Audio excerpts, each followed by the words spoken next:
Dan Illman, Mike Beer, taking a look at the feature race at Los Alamitos on Sunday. It's race number 9, the Soviet problem for 2-year-old state-sired fillies going a 2-turn mile. Let's take a look at this field. Good to see a full field of stakes horses in Southern California. 9 entered in here, and the number 1 in the air tonight just missed in the Golden State Juvenile last time out. That was kind of a blanket finish race, won by the 8 Tequila and Therapy.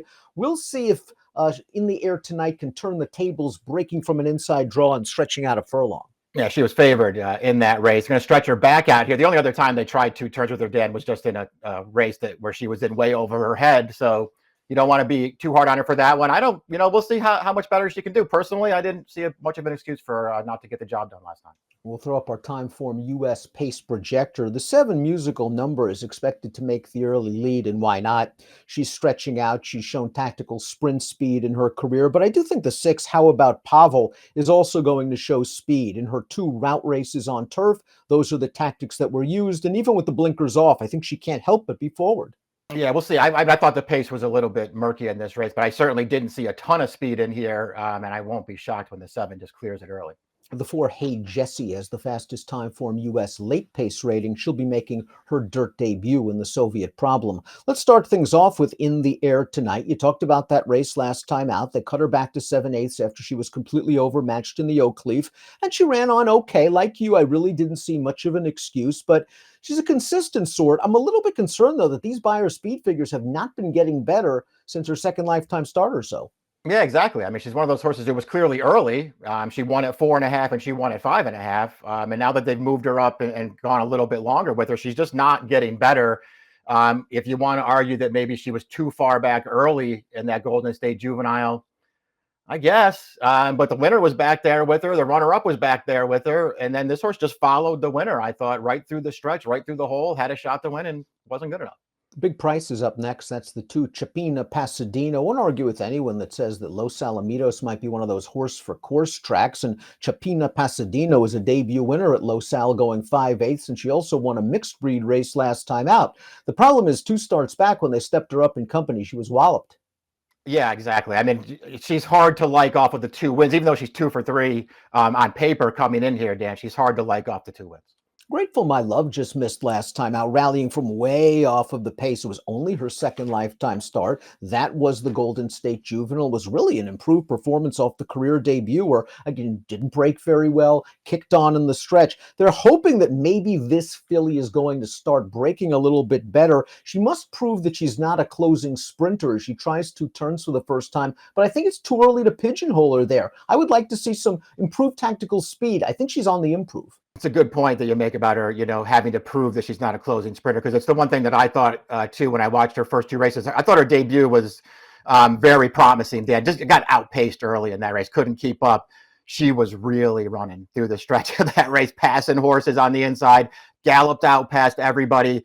It was a promising debut. And the Golden State Juvenile last time, she was wide every step of the way while the 1-2 finishers got inside runs. She had a little trouble getting clear in the upper stretch, had to sort of force her way out. And she just missed in there, finished really well again. A lot of upside potential for this filly. Hey Jessie is up next, and what we like about Hey Jessie is she's already won around the 2-turn mile, albeit that race was on turf. Like the tactical speed she showed in that race, she does have the fastest Timeform US late pace rating. I do wonder if she's going to be outrun a bit in the early stages, switching to dirt. Yeah, trip's going to be important to her in here. We'll see if she handles it. She was fine. I think actually she's run fine in both of her races. She was fine last time too. I wonder how good that field was when I watch it back. I mean, she just got a perfect trip in there. The final quarter of a mile was really slow, and she managed to get the job done, and there was just nobody closing behind. Another horse moving turf to dirt is the maiden, the number 5, Z's Wardrobe, who has only started once to date. That was a 5/8 of a mile turf sprint.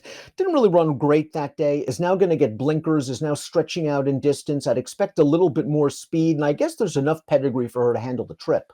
Yeah, I guess there is. I mean, it's one of those horses where I look at it on paper and I wonder what I'm missing, that they feel like for a second career start, they're running her in a stakes race around 2 turns on dirt. I don't see it. How about Pavel, who's beaten double digits in both dirt starts, but she certainly improved switching to turf, and perhaps it was also stretching out in distance is what helped her at least spark the improvement. But she had a big look at it 2 starts back after shaking loose on the lead and couldn't hold on. And last time out, yes, Chili Philly had a very good trip, but I thought, how about Pavel again at a fair shot?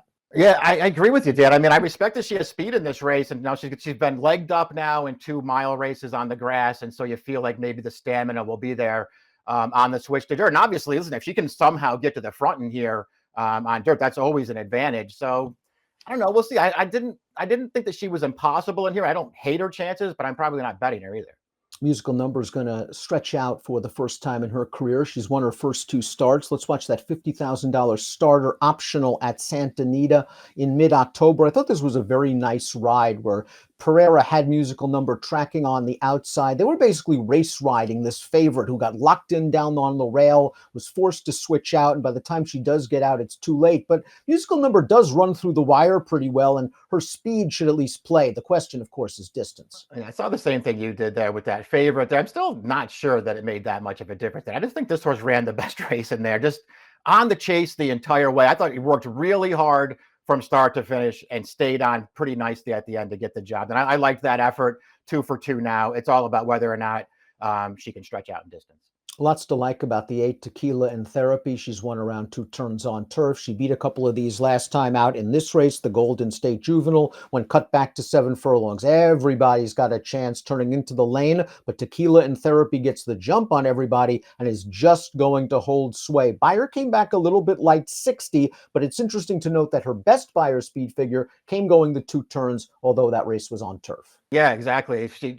I think the distance is the least of your concerns with her in this race. But I'll tell you what, I thought she got a great ride in that race.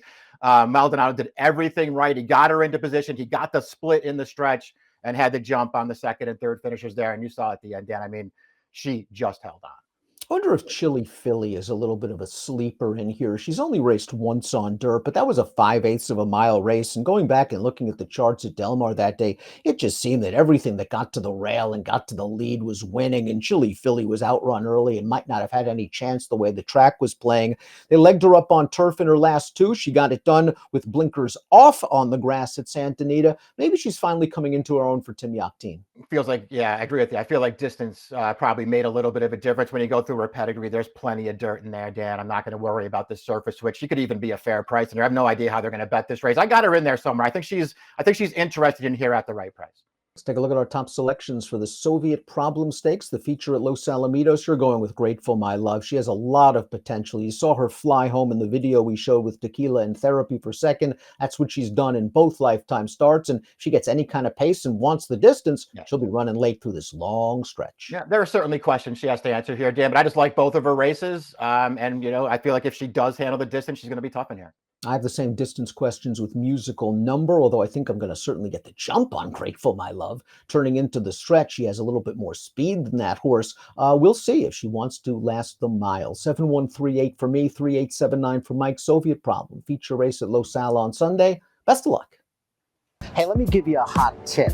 If you liked the content that you've seen before, click on the like and subscribe button right here. And of course, for more DRF videos like Race of the Days, stakes previews, click on the videos right here.